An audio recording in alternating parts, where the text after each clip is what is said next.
모닝과 레이의 경우 3월 내비게이션 공급 차질 영향으로 4월에도 한시적으로 납기 차이가 발생하고 있어요. 대기기간 보면 모닝은 내비게이션 미 선택 시에 1개월, 내비게이션 선택 시에는 3.5개월 대기입니다. 3월보다는 2주 정도 감소됐어요. 레이는 내비게이션 미 선택 시에 3개월, 내비게이션 선택하시면 4개월 기다리셔야 됩니다. 1인승 밴 모델의 경우에는 2.5개월 생각하시면 됩니다. K3는 드라이브 와이즈 선택한 모델과 미선택 모델 납기 차이가 있는데요. 드라이브 와이즈 선택하시면 2개월, 드라이브 와이즈 미선택 모델은 5개월 이상 대기입니다. 5DR 모델은 18인치 타이어 공급 부족으로 인해 납기 지연이 발생하고 있고 납기 별도로 추후에 공지한다고 해요. 다음 K5 2.0 가솔린 1.6 터보는 5개월 이상 대기, LPI는 12개월 이상, 하이브리드는 11개월 이상 대기를 하셔야 됩니다. 3월 대비 하이브리드만 2개월 늘어났고 나머지 파워트레인은 대기 기간 같아요. 누 하이브리드 ECU 반도체 공급 부족으로 인한 지연이고요. 1월부터 계속해서 대기 기간이 늘어나고 있습니다. 국산 중형 세단을 선택하시려는 분들이 많이 찾는 모델인 만큼 인기가 좋은 것 같아요. 다음 K8입니다. 2.5 가솔린은 10개월 이상, 3.5 가솔린은 6개월 이상, 하이브리드는 12개월 이상, 택시를 포함한 LPI는 13개월 이상 대기입니다. 3월과 비교하면 2.5 가솔린은 2개월 증가, 하이브리드 1개월 증가, LPI 1개월 대기가 늘어났어요. 3.5 가솔린은 같습니다. 람다3, 세타3 엔진 ECU와 하이브리드 OPU 부족한 상황이에요. 다음 스팅어는 전사양 4에서 5주 대기, 지난달보다 일주일 정도 감소했고요. K9은 4에서 5주, 지난달보다 한 달가량 대기 기간이 감소했습니다. 다음 인기 많은 전기차 EV6 전사양 16개월 이상 대기입니다. 3월 대비 1개월 늘어났어요. 전기차 보조금 공모 상황에 따른 납기 변동 가능하고요. 추가로 장기 납기 사양은 컨비니언스 미적용 문스케이프 매트 그레이 외장 컬러입니다. 이제 RV로 넘어갈게요. 가장 최근 출시된 니로 하이브리드 11개월 이상 기다리셔야 됩니다. 카파 개선 엔진, 하이브리드 ECU, 하만카돈 스피커 앰프 현재 부족한 상황이에요. 다음 셀토스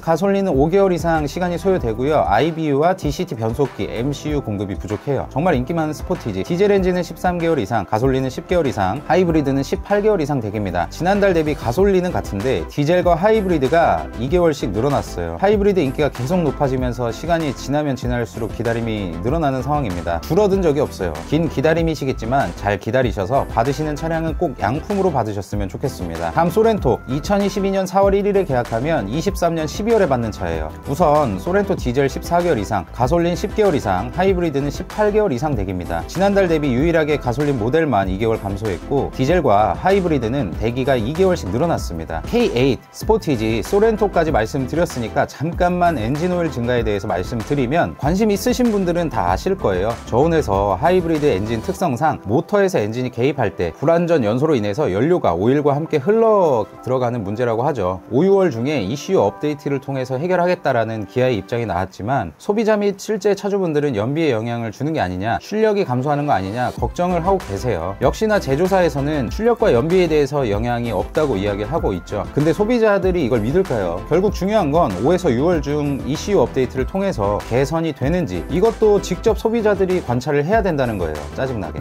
짜증나고 열받고 억울하고 온갖 감정이 다 드시겠지만 냉정하게 이야기해서 ECU 업데이트가 이루어지지 않은 지금 업데이트 후의 결과를 단언할 수 있는 분은 이 세상에 단 한 명도 없을 거예요. 신경 많이 쓰이실 거예요. 지금 차를 운용하고 계신 분들 중에 정말 마음에 안 드시면 요즘 중고차값 좋으니까 매각하시는 것도 방법이고 계약하고 출고를 앞두고 계신 분들은 잘 생각하셔서 그래도 마음에 안 들면 과감하게 취소하세요. 만약 제 지인이 고민하고 골머리 썩고 있으면 괜히 돈 주고 속 썩고 있지 말고 취소하라고 할 것 같아요. 그래도 나는 좀 기다려 보겠다 싶으시면 차선책으로 생각하셨던 모델을 추가 계약해 두시는 것도 방법입니다. 구매할 차 많아요. 기타 다른 국산차, 수입차로 넘어가세요. 그냥 괜히 스트레스 받지 마시고. 그리고 제조사에서도 원인과 결과가 나오면 좀 투명하게 이야기를 해주고 사과할 거 있으면 하고 했으면 좋겠어요. 우리 어렸을 때 매도 먼저 맞는 게 낫잖아요. 맞을 거 있으면 시원하게 이야기해서 먼저 맞고 앞으로 더 발전하면 되지 않을까 싶습니다. 요즘 이슈가 돼서 간단하게 이야기를 했고 본론으로 돌아와서 모하비는 전사양 6에서 7주 정도 생각을 해주셔야 되고요. 카니발 2022년 4월 디젤과 가솔린 11개월 이상 대기인데요. 디젤 유로6 DCU와 람다3 엔진 ECU 수급 문제로 납기 변동 가능성이 높습니다. 하이리무진 전사양 8개월 이상, 4인승 모델은 10개월 이상 대기를 하셔야 돼요. 하이리무진 비선호 사양 모델은 제가 방금 이야기한 대기 기간에 1개월 더 기다리셔야 됩니다. 3월 대비해서 대기 기간이 많이 늘어났어요. 참고하세요. 공고는 디젤이 10개월 이상, EV는 10개월, LPI는 4개월 대기입니다. EV와 디젤이 1개월 감소했고 LPI는 1개월 늘어났습니다. EV와 LPI는 보조금 공모 상황에 따라서 납기 변동 가능합니다. 디젤은 디젤 유로6 DCU 공급 부족으로 인해서 대기 기간이 길어진 것 같네요. 여기까지 2022년 4월 1일을 기준으로 기아 기아 예상 납기 일정을 말씀드렸는데요. 이미 차량 계약하신 분들은 잘 대기하셔서 제발 불량 없는 차량 받으셨으면 좋겠고, 대기가 길다 보니까 요즘 차를 구매하시려는 분들은 계약을 우선 하셔야 됩니다. 관심 있는 차종 계약하려고 알아보시는 분들은 이 영상 고정 댓글에 있는 개차 링크를 클릭하셔서 견적 알아보시면 요즘같이 대면이 꺼려지는 시기에는 보다 안전하고 견적 측면에서도 효율적으로 알아보실 수 있으실 거예요. 그리고 견적 신청하실 때 추천 인내 블라인드 4글자 입력하시고 실제로 차량 출고하시면 7만원 상당의 소낙스, 손세차 세트를 개차해서 따로 지급하고 있으니까 이 혜택도 꼭 받아가셨으면 좋겠습니다. 또한 조만간 차량 출고돼서 결제를 앞두신 분들도 영상 더보기란이나 고정 댓글을 보시면 결제할 때 받으실 수 있는 혜택과 정말 유용한 정보 있습니다. 꼭 참고하시기 바라고요. 이번 영상 도움 되셨다면 구독이나 좋아요 둘 중에 하나는 눌러주시고요. 다음 달도 대기기간 정리해서 여러분들 보시기 편하게 업로드 하겠습니다. 항상 건강하시고 시청해 주셔서 감사드립니다. 지금까지 블라인드였습니다. 감사합니다.